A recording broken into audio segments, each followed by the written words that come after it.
Hi everyone, welcome back to our YouTube channel. This is week 3, episode 3 of our long format videos, and this week we're going to be talking about grief. We are indeed, yeah. So this video may be for you if you know somebody who might be grieving, you want to learn a little bit more about grief and older people. And we're going to unpack a lot of challenges that older people face, and there's a lot of discrimination that we need to discuss. Let's get to it. Excellent. Basic question. Why are we talking about grief this week? Okay, so I've always found bereavement in older people a very complex issue.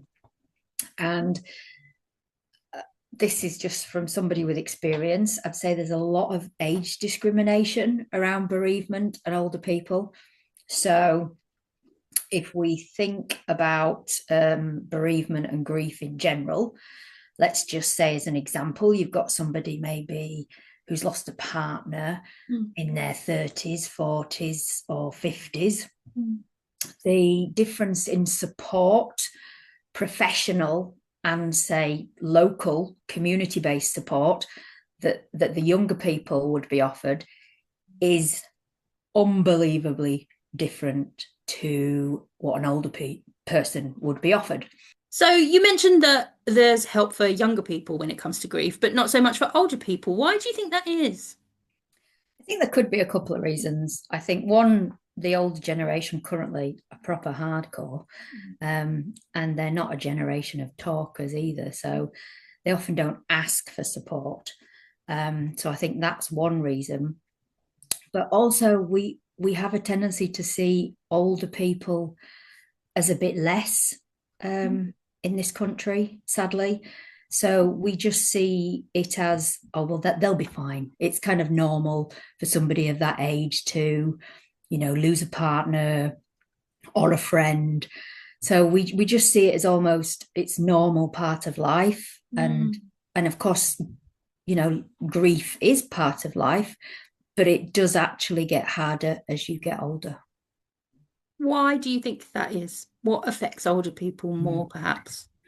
Yeah, there's many reasons. One reason is that let's say it's a partner. They could have spent potentially 70 years with that person, Imagine spending that amount of time with somebody and then all of a sudden they've gone.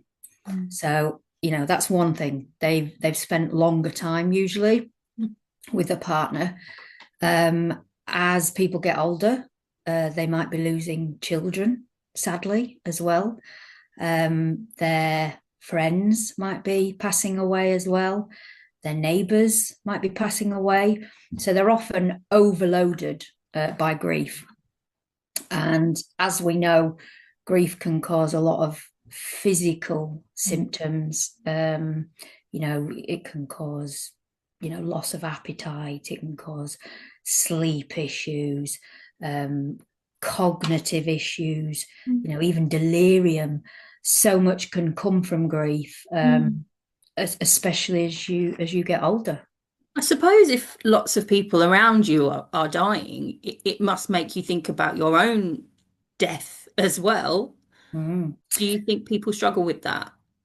I think so. I mean, for example, if I just look at my mum and my dad, neither of them like talking about death, because sadly, as you do get older, you are forced to look at your own mortality, and you are seeing it a lot more when people around you, are sadly dying.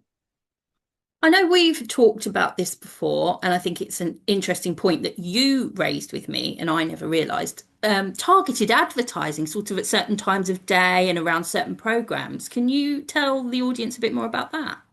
Yeah, sure. So this is something that drives my mother absolutely bonkers. And you do notice it if you ever have that. Well, some may call it a luxury, some may not have the luxury of watching a bit of daytime telly.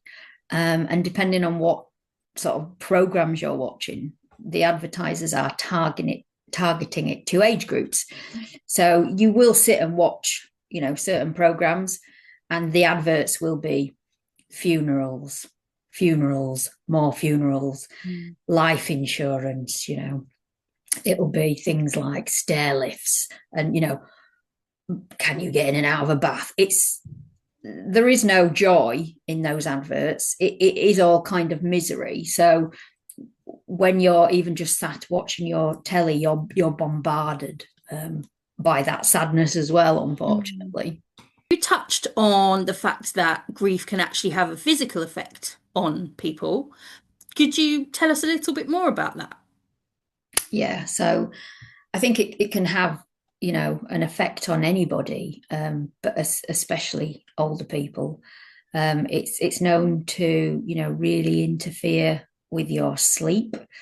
Some people, a lack of sleep, some other people will want to sleep more. Has a huge impact on one's appetite. Um, and it's not just what you might think either, that perhaps you don't feel hungry, but it's also that, maybe you were prepping a meal for your partner, and you were perhaps their carer, and now you don't need to do that, and you don't have that purpose anymore. So you're sort of not feeling that I want to cook for somebody else, and so then you're not eating as well. So appetite wise, it does have a big effect. Also, you might just not look after yourself as much either. At one point you had a purpose to maybe be looking after somebody else, or somebody looking after you, and you don't have that anymore. So for example, if your carer, who was your partner, passed away, they were the ones making the meals for you. Mm. You're now not preparing meals. You're not perhaps bathing as much. Maybe they helped you. Maybe you're anxious to go and get in the bath or shower without somebody else being in the property. So there's physically it does really have a big impact. So that's some of the physical symptoms. What about mentally? How does it affect people? Yeah, I mean, it has a huge impact on often older people's mental health state. Obviously, we know, well, some of us, most of us would know that there are several different stages of grief. So for example, people might feel anger, they might feel guilt. There's lots of emotions, the roller coaster emotions that people speak of. With older people, forgetfulness is quite a big one. Stress, anxiety, fear. If you think, it depends on people's relationships as well. So if you've lost a partner, and let's say they were the ones who were dealing with all the finances, all of a sudden you've got to know how to pay bills. You've got to know what to do with insurance. You've got to know how to set up a direct debit, maybe. So, just very things that other people might feel are simple, are no longer simple. You may get isolated. Isolation through grief is a huge issue. And as we know, loneliness does kill older people, sadly. Grief can also cause confusion, and in some people, there is discussions about whether it can also cause dementia. But I don't know enough research about that. So it has a huge impact on somebody's physical and mental well-being, especially as one gets older. Even just as simple as a pet as well. I say simple, I don't mean simple, but that pet could have been that only person that not person, animal that somebody sees. So grief in whatever form it may be has a massive impact on older people. So you've given us some things to look out for now. What if we do notice our grieving older people sort of going through any of these symptoms? What can we do to help? How can we approach that subject? Yeah, I think the first thing is to approach it, because as I've said, we aren't approaching it, unfortunately, as a society for older people. We are just assuming that they'll be okay and they'll get on. So I would say that the first thing is to to please approach it as you would with anybody of any age. So, first of all, ask somebody if they're okay. Ask somebody if they'd like to chat about how they're feeling. Ask somebody if they'd like professional support. There is actually quite a lot of professional support out there. There are places like Silverline where you can just have a chat if you want to.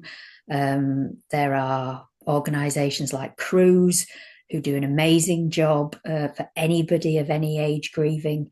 They actually have a really interesting project, and Cruise taught sheltered accommodation schemes about bereavement, and they trained staff and residents to be bereavement supporters so that they can support each other. And the impact that it had was just unbelievable. If you ever actually get to have a look at it, Louise, you should look at the documents. It's just lovely.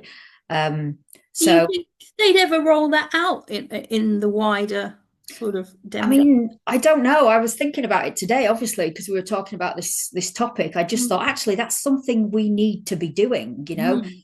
The organization that one of the main organizations for grief and bereavement have started this study, and they've started it, and they've seen the impact that it's really making on residents, and sort of peer support grief groups have just shown to be extremely beneficial. So I was thinking about that myself.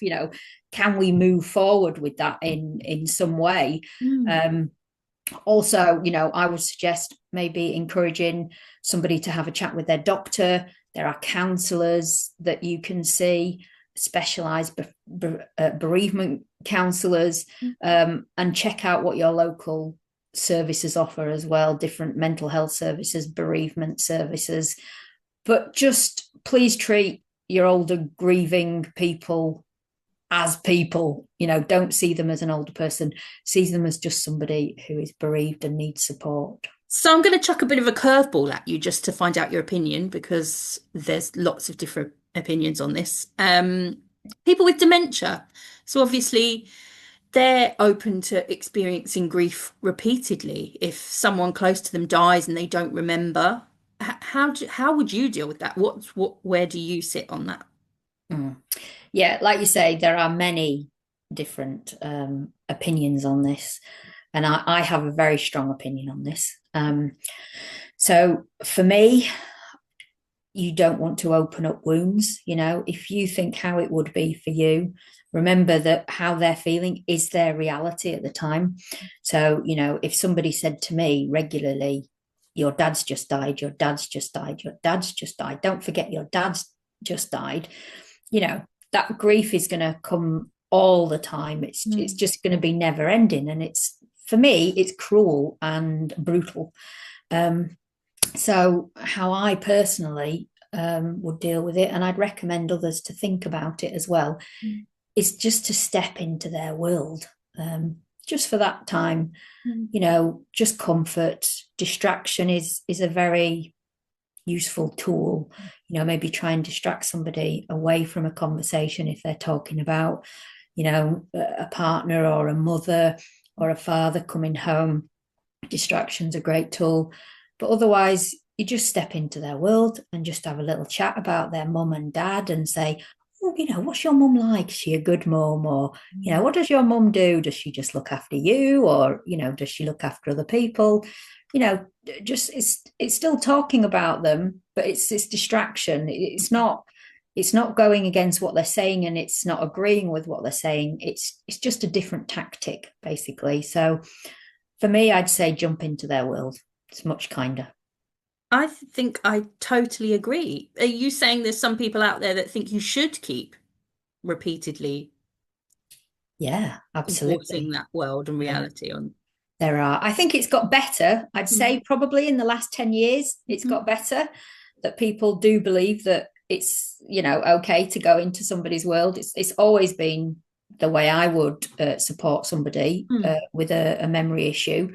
But there have been hardcore people out there who don't agree with the sort of they feel it's lying to somebody, Right. and I can understand that that's how they feel. But I think they're not thinking about the person and how they would feel. Yeah. Um, so there are definitely people out there. I think it's probably less. But yeah, there are people out there who still think it's lying to somebody um, by not telling them the truth. But I just think sometimes these teeny weeny little white lies, as such, or like I say, distraction, um, is much better for that person's well-being. And Oh, if you can make somebody feel a little bit better, then why wouldn't you do it? exactly. That's what we're all about. We are indeed. Shared grief. For example, it could be your father that's passed, but also that's your mum's husband potentially or life partner. Um, I'm sure there are many examples of shared grief. What in that situation? What could help? I think communication, as with most things, is key. I think the challenge is that everybody grieves very differently and at different times. Um, what I would suggest is, again, just talking. See if that person and you would like to talk about their loved one together. If you're not really in the same space at that time, maybe look at seeking individual support, different support groups. So yeah, but I think keeping communication open is probably the most important thing, but also protecting yourself. So, seeking other support if you feel that you need it. Okay, wise words.